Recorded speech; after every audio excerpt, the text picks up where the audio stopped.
Hey, welcome to Mammoth Online.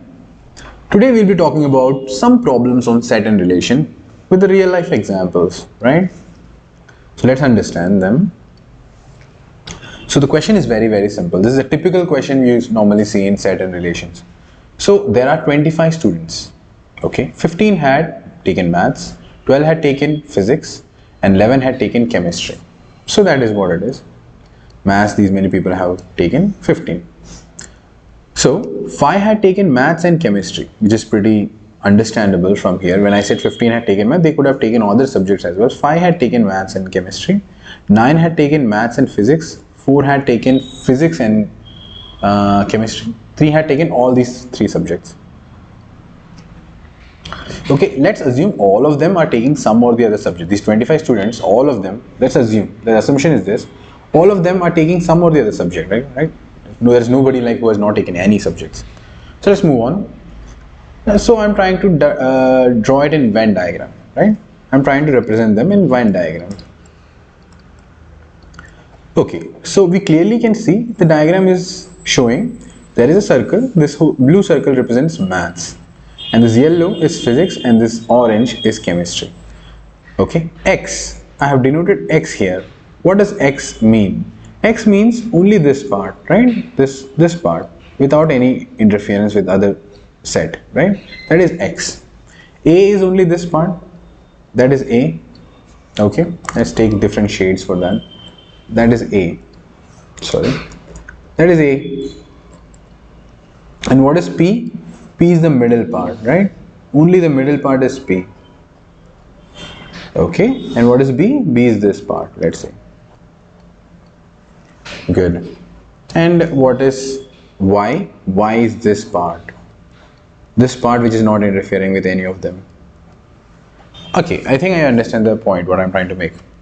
So I just realized, look here, so interesting. X, okay, so thicker. X, for the whole maths, you can see X plus A plus P plus B is the total circle maths. Did you see? The whole maths is actually represented by X, A, P and B. So I just wrote it. X plus A plus B plus P is 15, which is understandable. Similarly, Y plus A plus P plus C is 12, like they said. 12 people have taken physics. And similarly, B plus P plus C plus Z, this is Z, is actually 11.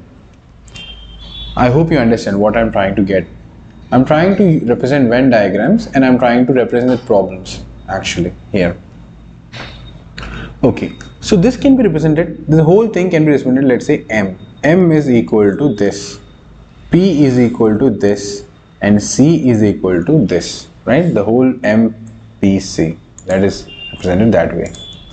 Now let's move on. Let's see, P. What is P? P is all these 3 subjects, right? Which means M intersection P intersection C is actually 3. That is the meaning of it from the diagram. All the 3 will give you MPC. What is B plus P? Maths and chemistry, which means maths intersection chemistry is this much. Maths and intersection physics is this much. Physics intersection chemistry is this much. Okay, people who have taken only that. Okay, I think all representation are done here. Let's move on to solving the problem now. Okay, clearly P is 3. They have given P equal to 3. So from that we can understand what is B, what is A, what is C. We can understand that, right? If P is equal to 3, B plus P is 5, which means what is B? That B is the other part we had. So P is 3, so B should be equal to, since P is 3 from the information, B should be equal to 5 minus 3, which is equal to 2. We got that bit, right? Similarly, A plus P is equal to 9. but P is 3, so A is equal to 9 minus 3, which is equal to 6. We got A as well. C plus P is equal to 4. C should be equal to 4 minus P, and P is 3, so C is 4 minus 3, which is 1. So we got P equal to 3, A equal to 6, B equal to 2, C equal to 1. We got all the information right.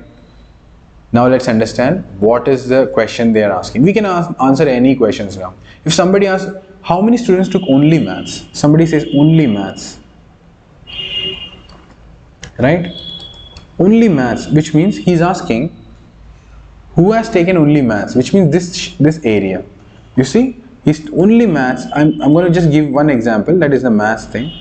If somebody says only maths, he's asking about this region. You understand? This region he's asking.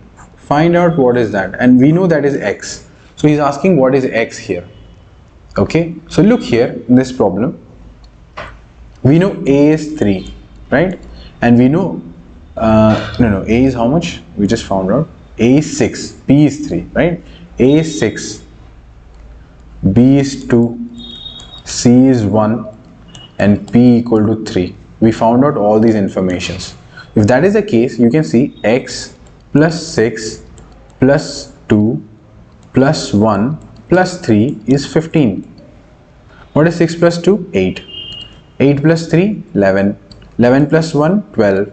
So 15 minus 12 is x, which is x equal to 15 minus 12. X is equal to 3. We found out. Only 3 students are there who took only maths. Only maths, only 3 students. Similarly, you can find out for this as well. A is, okay, there is no C here, right? So we don't need this 1, right? C is not there. So 6 plus 2 plus 3. So that is 15 minus 11, right? Which is 4. Sorry, a mistake there. 4. Only 4 people have taken maths. What about this one? A is 6, P is 3, C is 1. So that is 9 plus 10, 12 minus 10, which is equal to 2. So physics, only 2 people have taken only physics. 2. Chemistry is also simple. Z plus B is 2 plus P is 3, C is 1 equal to 11. So we can understand 5 plus 6, 11 minus 6 is equal to 5. So Z equal to 5. Only 5 people have taken chemistry. So this is how you solve set problems, where you find out each and every part of the graph and you find out what are the questions related to it. Somebody asks only maths, 4 people have taken only maths. Only physics, 2 people have taken. Only chemistry, 5 people have taken. So this way you can solve the whole question. Okay, thank you.